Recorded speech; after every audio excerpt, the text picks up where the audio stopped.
Hello, Houston. Hello, America.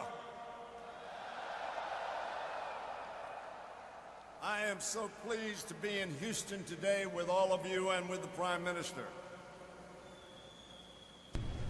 And with all of you, I will be keeping my thoughts with all those affected by the terrible flooding that has occurred here in Houston. We pray for them, we think of them. I pray for their safety and thank all those who have reached out in kindness and in courage on their behalf.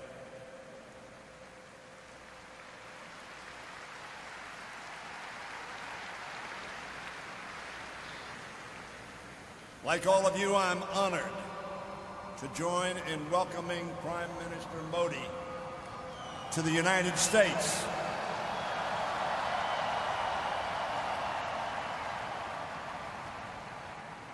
To the United States, of which, of course, we in Maryland think Houston is a part. Mr. Prime Minister, I bring greetings from the Congress and from our Speaker, Nancy Pelosi.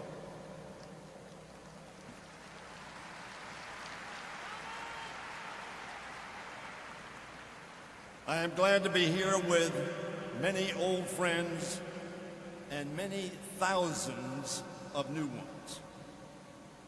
We have come here for the same purpose, to celebrate the growing partnership between India and America.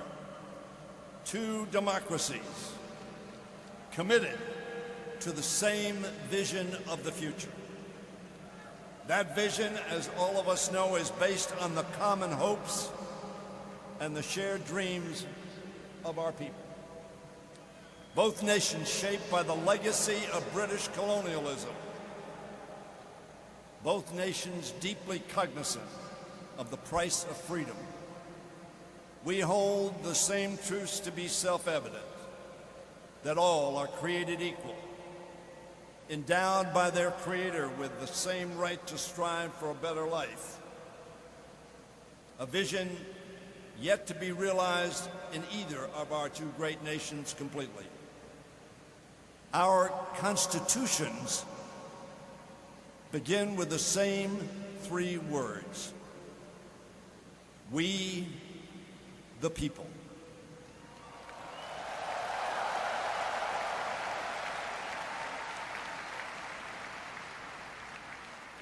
The father of Indian independence, Mahatma Gandhi, whose 150th birthday we mark on October 2nd, once defined democracy as, and I quote Mahatma Gandhi, something that gives the weak the same chance as the strong.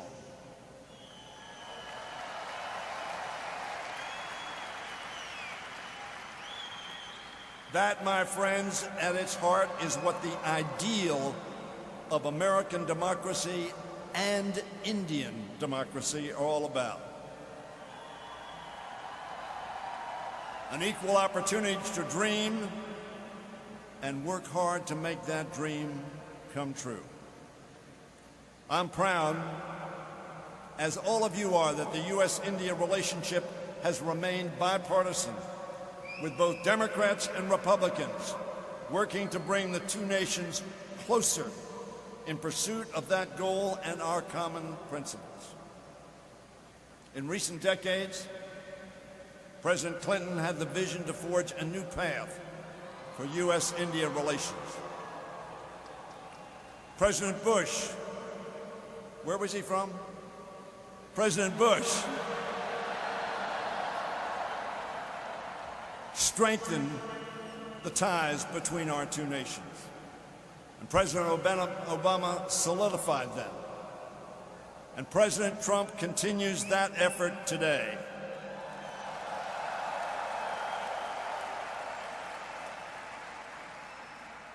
"25 years since the founding of the Congressional Caucus on India and Indian Americans. The United States and India cooperate in every way imaginable, from counterterrorism and clean energy to defense and space exploration.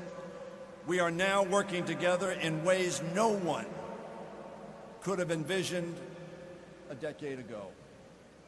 In 2008, Congress passed the Civil Nuclear Agreement, and in 2016 established India as a major defense partner. Ladies and gentlemen, I am proud of Congress's role in forging these closer ties, as I am to serve aside wonderful Indian American congressional representatives. You've seen some of them introduced, like Raja Krishnamurthy, Pramila Jayapal, Ami Bera, and Ro Khanna. And I'm proud to serve along the other members of Congress who were introduced here. The heart of our relationship remains the people-to-people ties that bring us even closer. The Indian Americans who are making such an extraordinary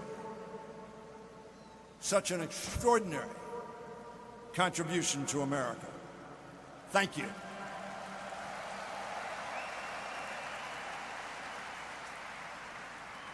You and millions of other Indian Americans are the reason why the U.S.-India relationship continues to strengthen and remains bipartisan. You are the reasons why so many Americans now look to India and see not only a partner, but also a trusted friend.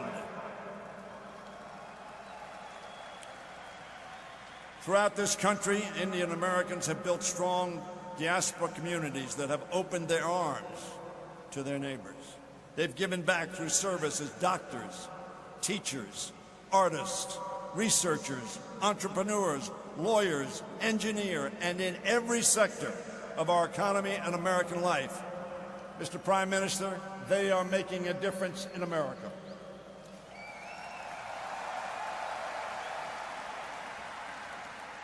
And, of course, they serve in our military and in our government. In every field, Indian Americans have brought insight, intellect, innovation, and, yes, inspiration. Most importantly, they have worked to broaden their fellow Americans' understanding of India, its history, its traditions, and the vibrancy of its democracy. Ladies and gentlemen, I've experienced this firsthand in my county that we call St. Mary's County. That county has been enriched by a growing Indian American community. My next-door neighbor, Dr. Vinod Shah and Dr. Ela Shah, who are here today with me and with the Prime Minister, have become dear and trusted friends. They are extraordinarily respected and beloved members of our community. I am part of their family, and they are part of mine. I have traveled to India with my friend Vinny Shah. What an extraordinary country. What an extraordinary people. And it is through them that I've met so many other Indian Americans and learned about Gujarat and India, its people, its history, and about the challenges and successes of Indian American community here in the United States. On behalf of all of us, I want to thank the thousands of Indian Americans who have made a difference in America. What you have done to build closer relationships between two great countries, two great democracies, and for all you do to make America a better and stronger nation.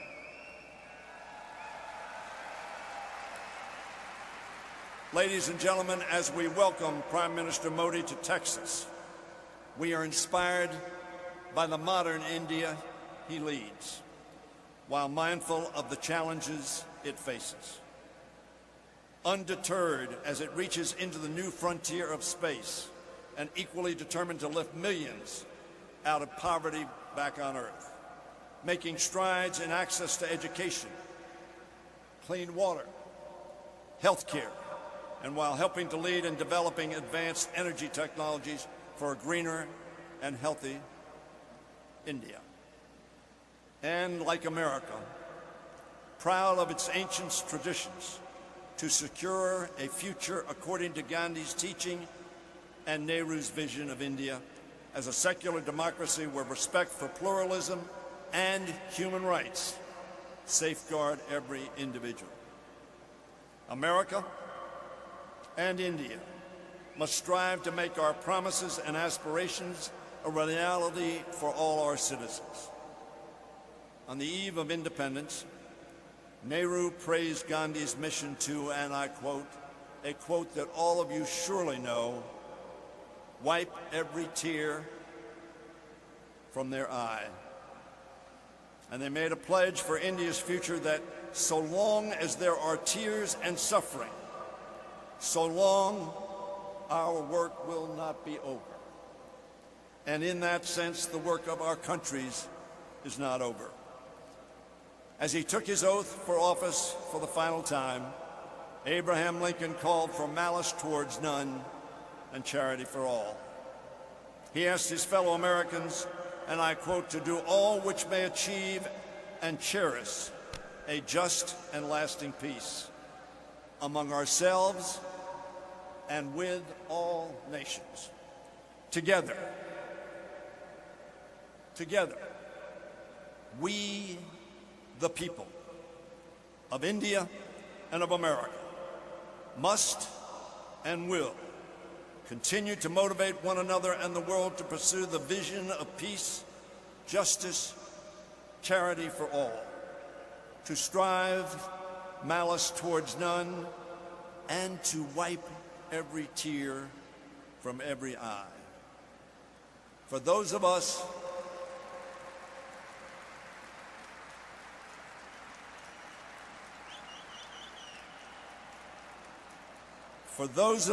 born in America or India, or the sons and daughters of those who were, that must be our commitment and our mission.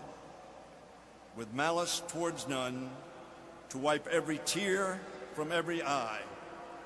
It is then that we will be both great and just and good.